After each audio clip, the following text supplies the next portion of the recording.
नमस्कार, जय श्री राम साथियों। ज्योतिष के इस मंच पर मैं पंडित आशीष वत्स लखनऊ से आप सभी प्रबुद्ध दर्शकों का बहुत बहुत स्वागत करता हूं मंगल राशि परिवर्तन के इस विशेष श्रृंखला में।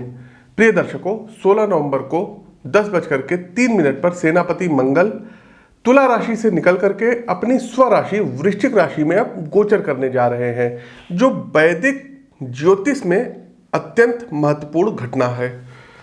आपके पारिवारिक, पेशेवर, स्वास्थ्य संबंधी और व्यवसाय से जुड़े मामलों से प्रत्यक्ष संबंध यहाँ पर मंगल रखते हैं।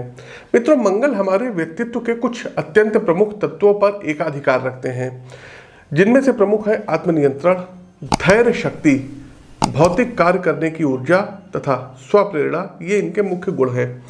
6 विशेष राशियों के लिए मंगल का गोचर अत्यंत शुभ और लाभ कराने वाला सिद्ध होगा।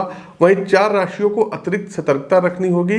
तो आइए क्रमवार जानते हैं कि मेष से लेकर के मीन राशि के जातकों के लिए मंगल का वृश्चिक राशि में गोचर क्या कुछ प्रभाव डालेगा।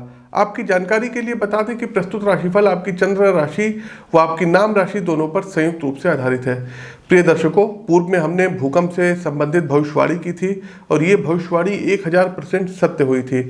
और दिसंबर तक का समय नेपाल, भारत, अफगानिस्तान, ईरान, इन सब के लिए बड़ा टफ रहने वाला है। भूकंप संबंधी तमाम घटनाएं देखने को मिलेंगी। आप उस भविष्यवाणी का अंश सुन लीजिएगा जो मैंने 27 सितंबर को की थी। साथियों, नेपाल, भारत, अफगानिस्तान हो गया और पाकिस्तान हो गया, ईरान हो गया, यहाँ पर कुछ भूकंप इत्यादि जो है काफ़ी बड़े पैमाने पे भूकंप आ सकते हैं। तो जब तक मंगल अस्त है जनवरी तक का विशेष ध्यान रखिएगा। भूकंप से कुछ क्षति होती हुई दिखाई दे रही है। तो प्रिय दर्शकों, खतरा अभी टला नहीं है, अभी सतर्क रहने की जरूरत है। चलिए आगे बढ़ते हैं। यदि आपको भी अपनी जन्म कुंडली का विश्लेषण करवाना है तो स्क्रीन के दिए गए नंबरों पर आप लोग व्हाट्सएप पर मैसेज भेज सकते हैं, संपर्क कर सकते हैं, लखनऊ में मिल सकते हैं। इसके अलावा प्रत्येक माह दिल्ली आगमन होता है तो वहाँ पर भी आप हमसे मिल सकते हैं। आगे बढ़ते हैं। हमारी अगली राशि आती है तुला राशि। तुला राशि के बंधुओं, मंगल का गोचर आपके दूसरे भाव अर्थात वाणी और कुटुंब के भाव में हो रहा है, जिसका मुख्य संबंध परिवार, बचत और वाणी से होता है। गोचर की स्थिति आपके लिए औसत रहेगी और मंगल आपसे एक्स्ट्रा एफर्ट कराएंगे। सबसे पहला झटका आपको प्रेम जीवन में लगेगा, जहां आपके लाइफ पार्टनर से संबंध अचानक बिगड़ेंगे।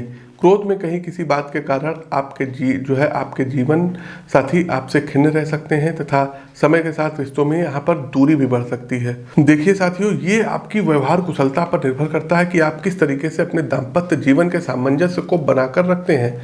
ये समय आत्म अवलोकन और व्यक्तित्व में सुधारने का है। मंगल आपको निर्देश दे रहे हैं कि अपनी कुछ आदतें अब आपको बदलनी होगी तथा भविष्य में जीवन विकास का मार्ग प्रशस्त होगा।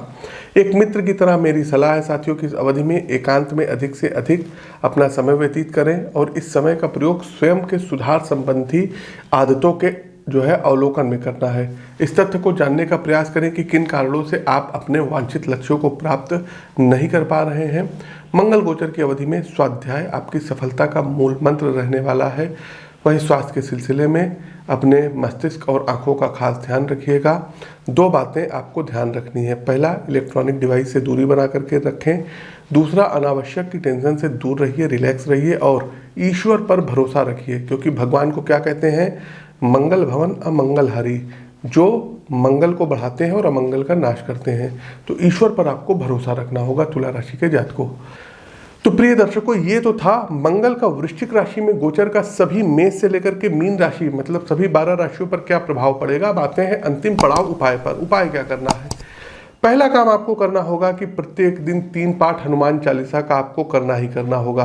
दूसरा एक काम ये करिएगा, शनिवार वाले दिन एक आपको राम दरबार के सामने तिल के तेल का या देसी घी का दीपक जला करके सुंदरकांड का पाठ करिए। तीसरा एक काम ये करिएगा साथियों कि 7 मंगलवार 1.25 किलो लाल मसूर की दाल ये धर्म स्थान पर डोनेट दीजिएगा। इसके अलावा साथियों, यदि कहीं आसपास कोई धर्म स्थान पर किसी मंदिर का निर्माण हो रहा है या किसी भी धर्म संप्रदाय से संबंधित धार्मिक स्थल का निर्माण हो रहा है, तो वहाँ आप यदि कुछ ईंट का डोनेट कर सकते हैं, दान कर सकते हैं तो बेस्ट रहेगा। इसके अलावा साथियों, आपको करना क्या रहेगा, मंगलवार वाले दिन रोटी में गुड़ मिला करके ये आपको गाय को खिलाना होगा। साथ ही साथ प्रत्येक दिन लाल चंदन का तिलक मस्तक पर लगाइएगा। प्रातःकाल जल्दी उठ करके अपने माता और पिता के चरण स्पर्श करिए। तो ये कुछ उपाय हैं जिनको करके मंगल को और अनुकूल बना सकते हैं। प्रिय साथियों, आप अपनी पत्रिका का विश्लेषण करा कर भी और अच्छे उपाय जान सकते हैं। अपनी वाणी को विराम देते हुए ज्योतिष के इस मंच से मैं पंडित आशीष वत्स आप सभी प्रबुद्ध साथियों से विदा लेता हूं। नमस्कार, जय श्री राम।